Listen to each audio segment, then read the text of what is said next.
Hai, selamat siang semuanya. Berjumpa kembali dengan saya Lili Pranoto Adi dalam Bincang Asik bareng tim Celengan Yesus Tunawisma. Nah, sekarang saya mengundang kembali salah satu narasumber yang pasti Anda sudah tidak asing lagi dengan beliau. Kali ini kita mau membahas masalah vaksinasi dan merebaknya wabah COVID-19 di tahun ini. Sudah bersama dengan saya, Dokter Titis. Wah, Dok, apa kabar, Dok? Ya, selamat siang. Selamat siang, sehat ya? Sehat. Wah, udah pada kenal sama Dokter Titis. Jadi nggak perlu diperkenalkan lagi. Dok, ini Bagaimana? kita tahu ya, setelah kemarin Delta nih, kemudian ada Omikron, Iya. ya kan? Menurut dokter, Omikron ini tuh seberapa berbahayanya? Iya. Kalau kita lihat berbahaya atau tidak, semua penyakit itu pasti ada bahayanya. Makanya kita harus tetap waspada ya. Karena Omikron memang beda dengan Delta. Iya. Delta itu lebih cenderung ke pernafasan ya, yang banyak menyebabkan kematian waktu bulan Juni-Juli lalu ya. Iya. Kalau Omikron itu kebanyakan pernafasan bagian atas. Oh. Jadi dari sakit menelan, batuk, pilek, tapi penyebabnya karena infeksi di saluran nafas bagian atas. Oh, iya. Jadi keluhan yang terutama yang paling menyiksa adalah sakit menelan. Itu sering sekali Iya. bagi mereka yang terkena Omikron ya. Dan memang ada bahayanya adalah kalau orang komorbid. Nah, orang-orang yang komorbid atau belum vaksin, walaupun gejala pernafasan bagian atas saja, tapi karena kondisinya kurang baik, akhirnya infeksi itu bisa juga menjalar ke tempat yang lain. Itu yang bisa membahayakan jiwa, seperti itu. Tapi gini, kalau orang yang sudah vaksin, katakanlah vaksin kedua ya, itu bisa kena nggak itu? Kalau mereka yang sudah vaksin, pada setelah 6 bulan itu akan menurun. Gitu. Kekuatan imunitasnya itu bisa saja terkena lagi ya, seperti itu. Nggak usah harus vaksin 2 kali.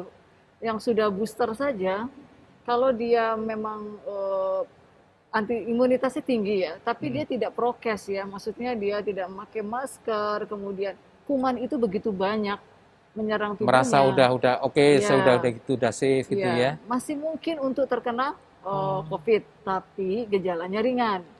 Saya pernah lihat ada orang yang dalam waktu 3 hari sudah negatif, seperti itu, Pak. Iya. Ada yang tanpa gejala ya. Itu bedanya orang yang divaksin dan yang tidak ya. Jadi sebetulnya fungsi vaksin sendiri itu vaksin sama antibodi beda nggak sih? Gini, vaksin untuk tujuannya membentuk antibodi dalam tubuh, seperti itu. Oh gitu. Jadi tetap diperlukan ya. Maksudnya begini, meskipun dia sudah 2 kali, tetap harus ada booster. Iya. Kenapa harus ada booster? Ini mungkin jadi sering pertanyaan ya. Karena ada bilang, sudah 2 kali sudah cukup, bisa naik pesawat kok, bisa jalan-jalan di mall ya, seperti itu ya. Tapi booster itu adalah tujuannya adalah untuk meningkatkan imunitas antibodi yang sudah menurun dari COVID itu. Terutama adalah para lansia pertama. Karena para lansia itu imunitasnya beda dengan orang muda ya. Dia kadang-kadang tidak bertahan lama antibodi dalam tubuhnya sehingga bisa terkena COVID lagi. Kemudian yang kedua adalah sudah lebih dari 6 bulan. Saat lebih dari 6 bulan, imunitas itu akan turun ya. Dan di situ harus hati-hati untuk terkena COVID lagi. Nah, makanya booster itu untuk meningkatnya lebih tinggi. Oh gitu. Supaya imunitasnya jadi tetap tinggi. Dok, misalnya gini, misalnya itu sudah 2 kali. Sudah 2 kali, kemudian dia kena COVID nih. Ya. Dia menerima vaksin boosternya itu setelah berapa lama setelah dia terkena COVID? Ya. Kalau dari pemerintah saat ini kalau gejala ringan dan sedang itu boleh 1 bulan kemudian untuk dapat booster. 1 bulan kemudian baru dapat booster. Tapi kalau memang gejalanya berat itu misalnya masuk ICU, sesak nafas, itu menunggu 3 bulan dulu. Oh, 3 bulan setelah negatif. Baru 3 bulan dia dapat booster. Iya, seperti itu. Tujuannya adalah karena memang waktu seseorang mendapatkan vaksin itu dalam kondisi benar-benar sehat ya. Oh gitu. Kalau orang yang habis kena COVID yang berat, khawatirnya dia punya long COVID. Long COVID itu gejala sisa. Gejala sisa itu harus hati-hati juga ya. Seperti itu. Jadi harus benar-benar sehat baru bisa divaksin.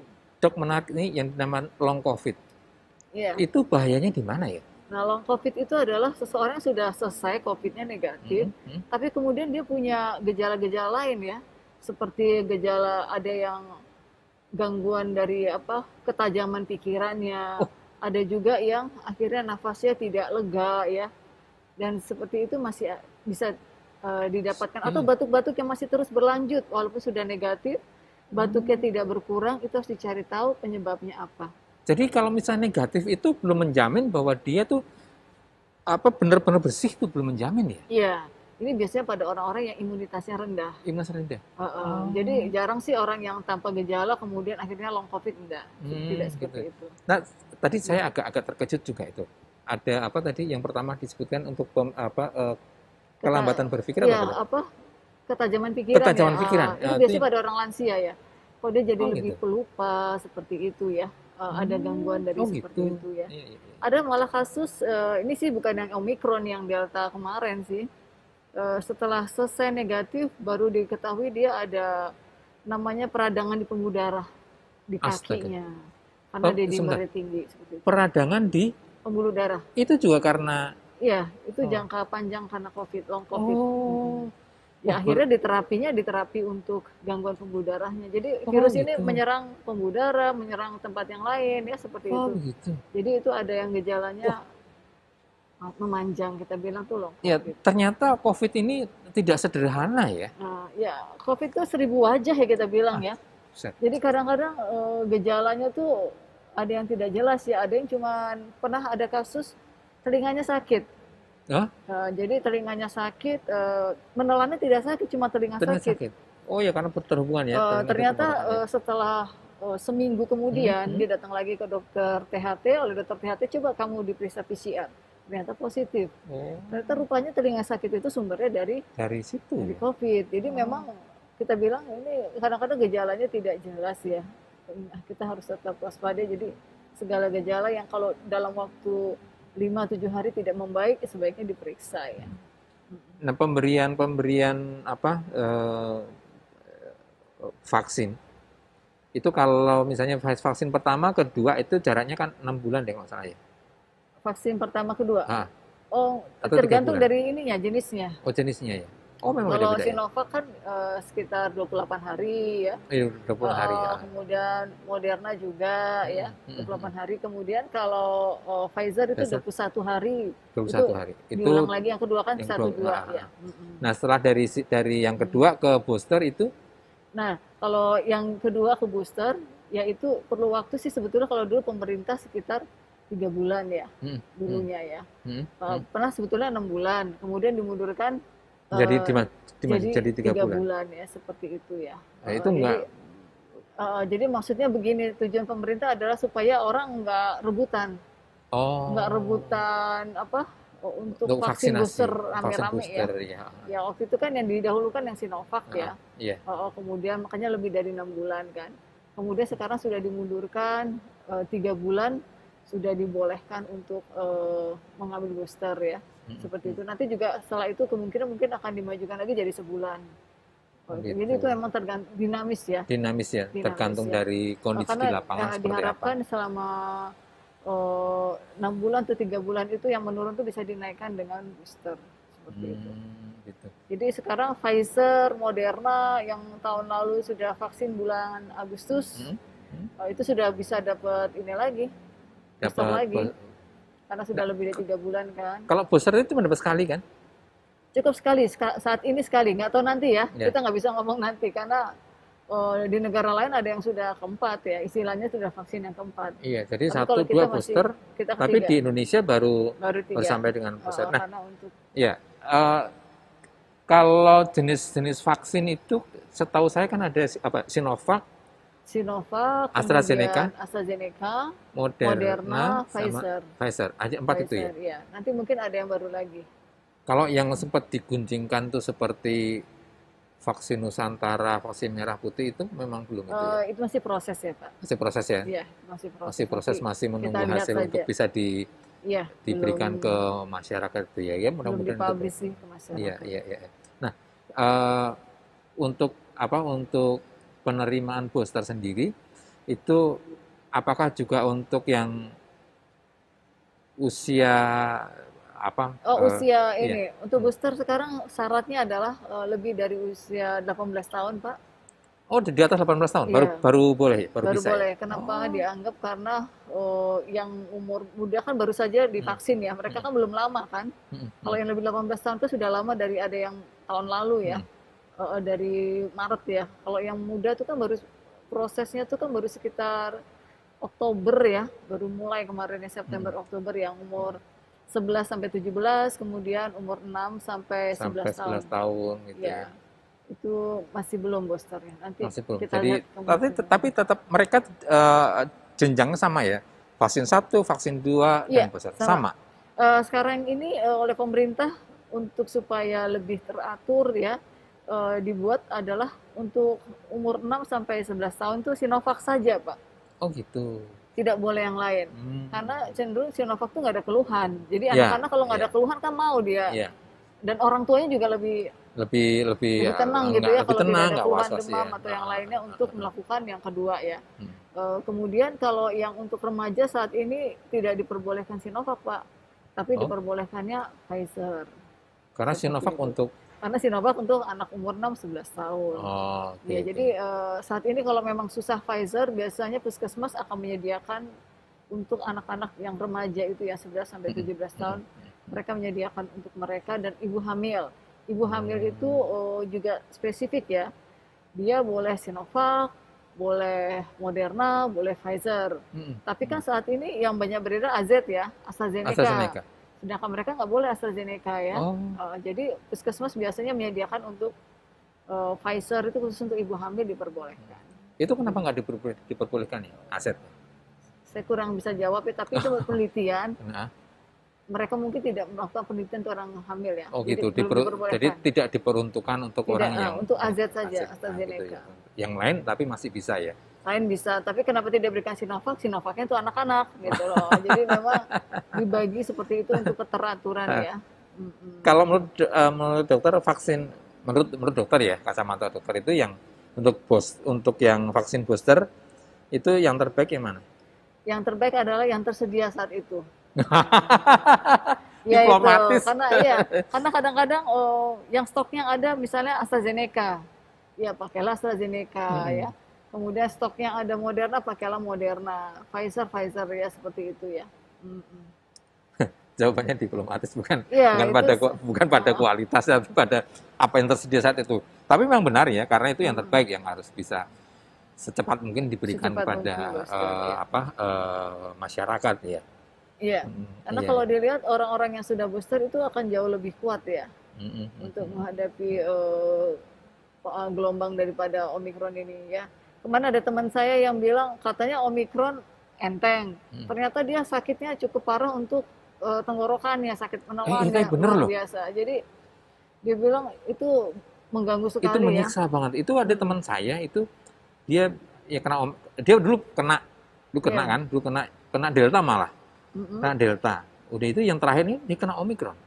Tapi dia ngeluhnya apa? Itu nelan tuh kayak nelan silet gitu katanya. Iya. Susah banget makan, sakit sekali.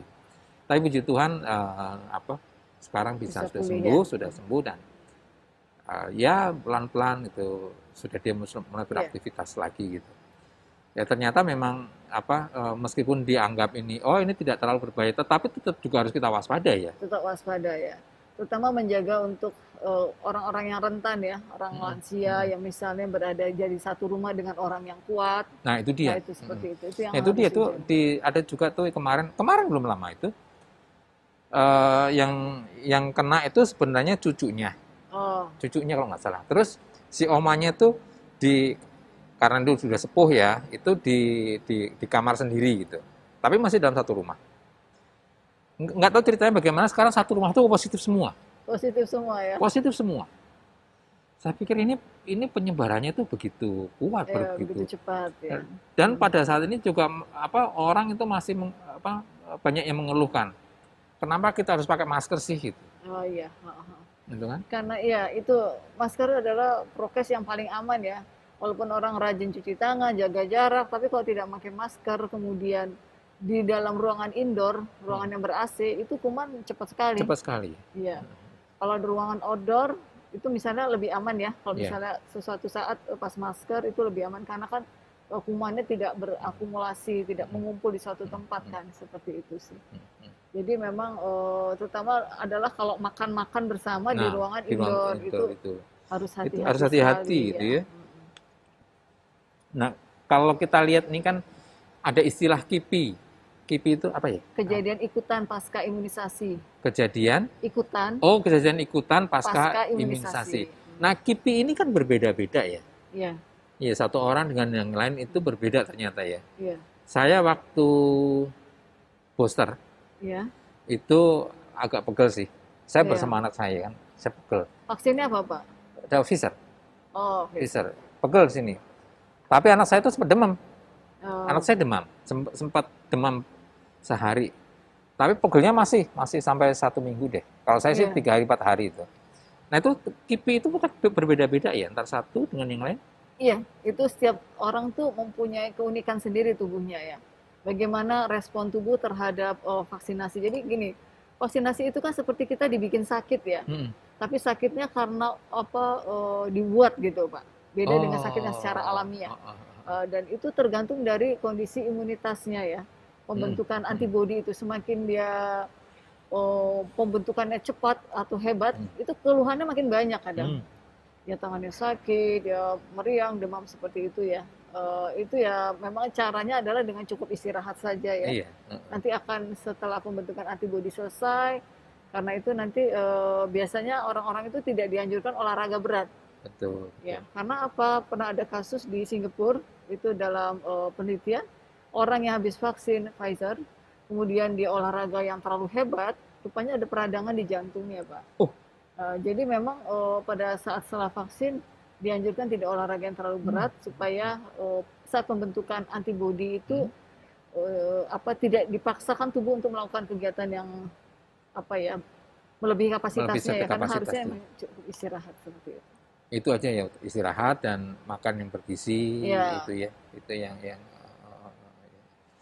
Nah, Dok, kalau kita melihat kondisi sekarang, saya ngomong di Jakarta ya. Ya. Kasus yang bergerak itu, yang bergerak sampai saat ini itu seperti apa? Kalau saat ini sih sudah menurun ya. Februari kemarin sekitar 4.000-an di Jakarta yang Itu positif. 4.000 itu per apa itu? Per bulan? Per hari. Apa per hari? Iya. Per hari itu 4.000 Iya. kasus. Iya. Tapi sekarang kan sudah 1.000-an. Itu se-Jakarta loh ya. Iya tahu. Iya. Iya banyak, Pak. Banyak loh ya berarti ya. Iya. Banyak. Artinya kalau dengan angka segitu, itu berarti masih banyak orang yang nggak tahu ya, bisa jadi menganggap enteng, Iya. tidak peduli, atau memang pada daya tahan tubuh yang sedang rendah gitu. Iya, itu kadang-kadang kebanyakan sih sebetulnya klaster keluarga ya. Seperti itu ya. Jadi dia ditularkan dari satu keluarga, kemudian menularkan ke keluarga yang lain ya. Seperti itu yang paling sering terjadi. Jadi memang salah satunya memang daya tahan tubuhnya juga bisa, tapi juga ya karena prokes ya, protokol kesehatan ya, yang tidak dilakukan. Tapi memang sulit ya kalau memang misalnya dia dapat dari luar karena suatu sebab, kemudian di rumah tidak mungkin kan pakai masker ya. Betul. Nah itu yang akhirnya keluar Yang satu keluarga kena bisa semua. mengakibatkan seperti itu. Oke. Nah, menurut kabar itu ada varian baru, tapi nggak tahu apakah itu sudah masuk di Indonesia atau belum. Delta Crohn maksudnya ya. Delta Crohn. Jadi gabungan dari Delta sama Omicron. Oh. Itu banyak di Eropa sih di Eropa. ini. Mudah-mudahan Tapi kalau di Indonesia sih belum. Mudah-mudahan jangan ya. Mudah-mudahan jangan ya. Belum ya. Ya kita merasakan 3 tahun ini berjalan 3 tahun kan? Dan dari itu tahun 2020 2021, sekarang 2022 dan itu sudah 2 memang tahun. kondisinya sekarang turun, tetapi kita belum lepas sama sekali. Ya. Tapi Kita kalau diharapkan sih dengan kalau sudah banyak yang divaksinasi, jadi saya dengar kabarnya Indonesia adalah salah satu 5 negara yang terbanyak vaksinasi di dunia. Ya, jadi paling banyak China, kemudian Amerika, kemudian Brazil, India, dan Indonesia. Jadi Indonesia lumayan bagus lah ya. Lumayan bagus ya. Jadi angkanya sekitar 59-an lah ya. 56. Jadi China 87%, Brazil 74%, USA 65%, India 59%, Indonesia 56% sudah secara populasi ya. Sepopulasi ya? Sudah divaksin. Divaksin. Oh, oke. Berarti ya harapannya lumayan, kalau berarti orang Indonesia cukup aware, mendukung program pemerintah dan ya saling menjaga. Ya, ini sebetulnya demi untuk akhirnya kembali lagi dengan manusia yang sehat, akhirnya akan perekonomiannya akan lebih cepat pulih ya Pak ya. Betul. Ya. Nah, kalau kita melihat tadi kan ada beberapa macam gejala-gejala. Ternyata gejala satu dengan yang lain itu bisa berbeda ya. Iya, betul. Itu juga tergantung dari tubuh dari yang tubuh ya. Jadi dari daya tahan tubuh, dari jumlah kuman yang masuk ya.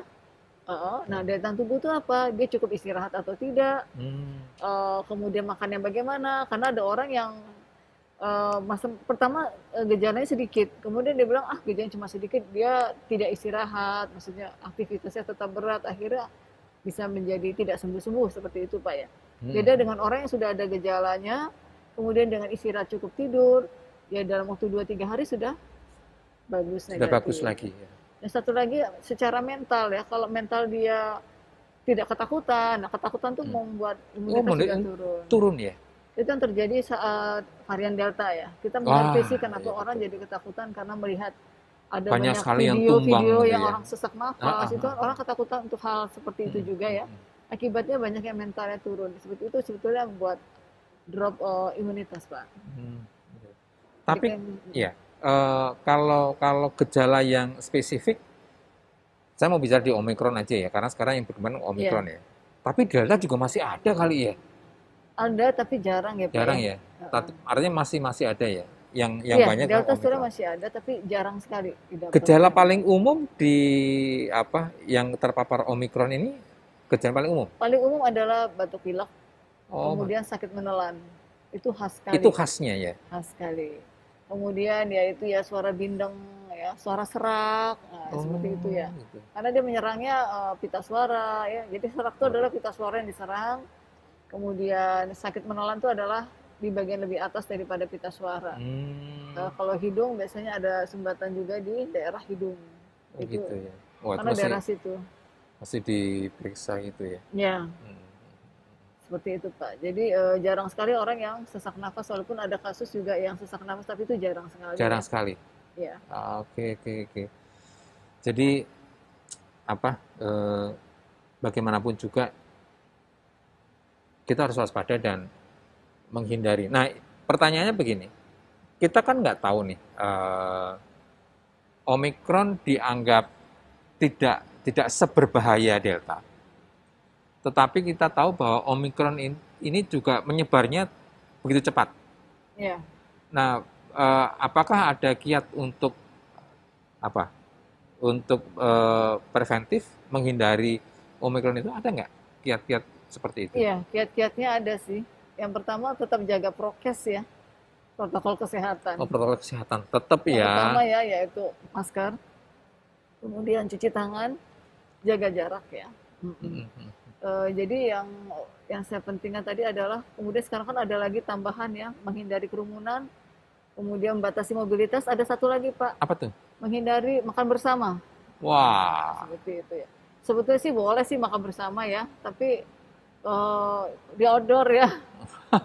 Di outdoor, kemudian ada jaga jarak ya, seperti itu ya. Itu akan lebih aman dibandingin di indoor ya, di dalam rumah. Itu terutama bagi orang yang kita tidak kenal Pak ya. Kalau keluarga nggak mungkin lah seperti itu. Iya. Tapi bukan tidak mungkin juga kalau di antara salah satu keluarga itu yang terpapar bisa juga menularkan ke yang lain. Iya, betul. Intinya adalah kita tetap harus waspada. Dan waspada juga kalau memang misalnya ada keluhan yang seperti saya sebut di atas, mereka harus menjaga diri ya. Jadi mereka di dalam rumah pun harus pakai masker Pak. Kalau misalnya sudah ada sakit menelan, mereka pakai masker karena takutnya misalnya ada anggota keluarga yang rentan, yang orang tua ya. Setelah itu cepat memeriksakan diri untuk PCR atau swab antigen. Seperti itu ya. Nanti kalau memang sudah aman, itu boleh lepas masker. Cuma harus hati-hati juga untuk kalau misalnya sudah demam gini ya, emang Hmm? ada gejala Omikron, ada demam, ada ya Pak ya. Hmm, hmm, Kalau memang sudah demam, kemudian gejalanya khas ya, sakit menelan dan yang lainnya, kemudian swab antigennya negatif, hmm, hmm. kalau saya sarankan sih sebaiknya tetap yang paling the best itu adalah PCR. PCR. Karena Oh. kalau CT value itu nilai jumlah kuman yang banyak, jumlah kumannya ya. Oh. Kalau di bawah CT value misalnya 26, 27, itu Hmm. swab antigennya pasti negatif, Pak. Oh gitu.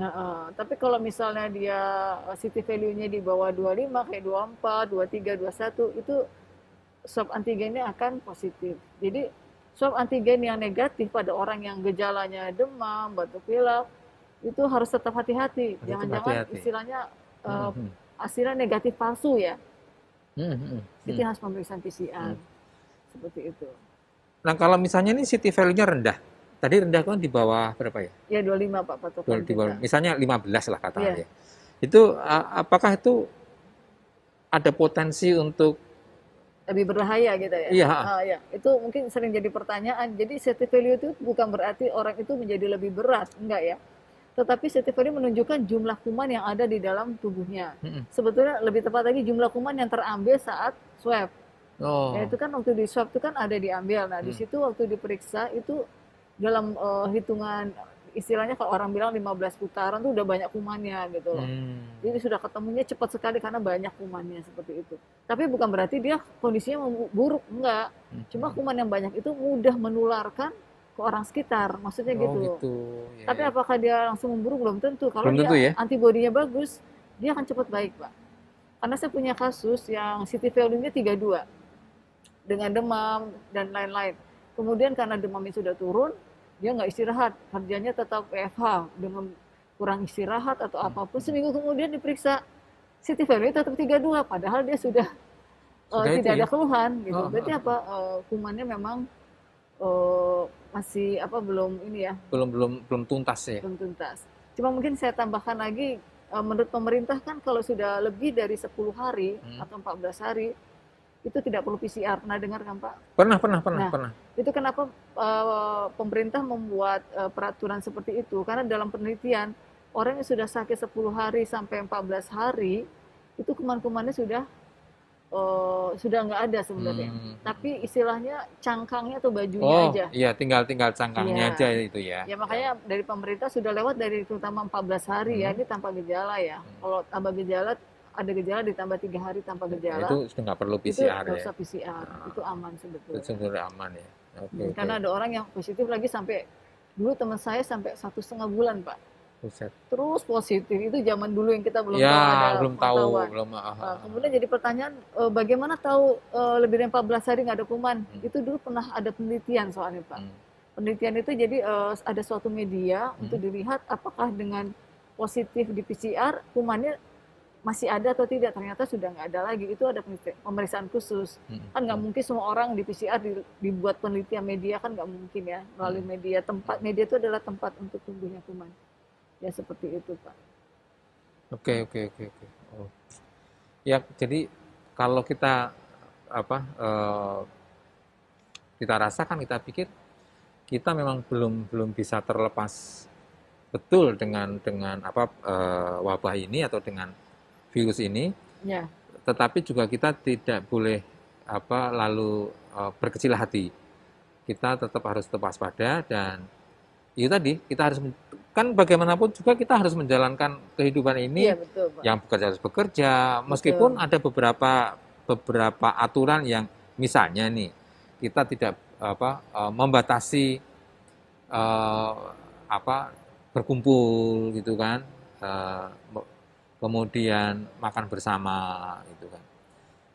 Saya pikir itu memang baik dilakukan sampai dengan nanti betul-betul semuanya bisa baik. Di luar ini Dok, saya mau sedikit menyinggung untuk di paroki kita. Kita. Sampai saat ini masih banyak ada dari warga Paskalis yang terkena ya. Masih ada, tapi tidak banyak. Tidak banyak ya. Saya sudah jarang sekali dikontak untuk masalah ini ya, karena kebanyakan sih memang pertama memang sudah jarang, terus yang kedua adalah karena ringan, akhirnya mereka isoman sendiri. Sendiri ya. Ya seperti itu ya. Jadi Dan memang masih ada tapi tidak sebanyak dulu ya. Dan juga dari sekarang pemerintah menyediakan dari puskesmas itu menyediakan obat ya. Pengobatan. Jadi kalau PCR-nya positif itu mereka akan mendapatkan pengobatan dari pemerintah ya. Seperti obat-obat virus, kemudian vitamin ya, seperti itu akan mendapatkan mereka secara gratis ya. Iya. Bagus lah ya kalau begitu ya. Betul. Itu membantu sekali, sangat membantu. Oke. Iya. Dok, terima kasih. Ini informasinya sangat banyak. Jadi mungkin ada pesan yang bisa disampaikan kepada umat. Silakan. Pesannya adalah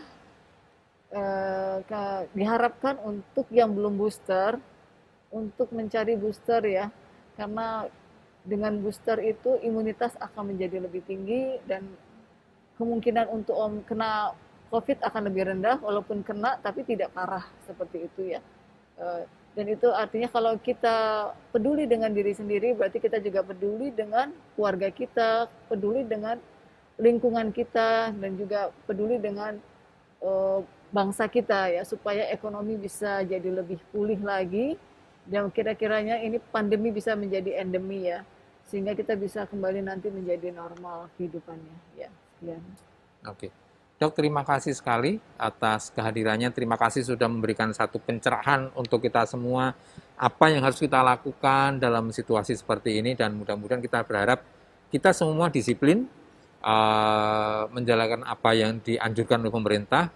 Lalu yang belum booster juga segera booster apabila itu sudah memungkinkan. Ya kan? Ada satu saya lupa lagi. Orang yang booster itu syaratnya harus sudah mempunyai tiket E3. Oh iya, betul. Harus muncul dulu di Peduli Lindungi. Nanti kalau memang ada kesulitan, misal sudah vaksin 1, 2 sudah lama, kalau belum muncul, mungkin harus cari di tempat vaksinasi dimanapun berada, mencari informasi, atau ke 119 mencari informasi kenapa belum muncul tiket 3-nya. Itu bisa nanti dibantu oleh petugas di sana. Ya, berarti kan setiap orang yang sudah vaksin, dia harus muncul tiket 3-nya. Ya, dia harus pasang aplikasi Peduli Lindungi ya. Peduli Lindungi. Kalau tidak punya handphone ya mungkin datang ke petugas vaksin bisa nanti dilihat. Ditanyakan ya. Sebetulnya sudah punya belum tiket ketiganya ya. Gitu ya. Itu akan selalu dibantu sih. Apalagi yang sudah lama lebih dari 6 bulan harusnya sudah ada. Cuma kadang-kadang kendala tidak ada karena rupanya vaksin ke-1-nya belum diinput. Oh gitu. Atau vaksin 1-nya belum terinput karena kendala waktu itu jaringan atau apapun, nanti akan dibantu untuk diinputkan. Ya, seperti itu. Oke, terima kasih Dok atas semuanya. Mudah-mudahan kita semua bisa segera kondisi ini bisa semakin baik dan kita bisa beraktivitas seperti semula. Ekonomi, kesehatan semakin baik, ekonomi berjalan dan semuanya bisa berjalan dengan lancar. Oke, terima kasih.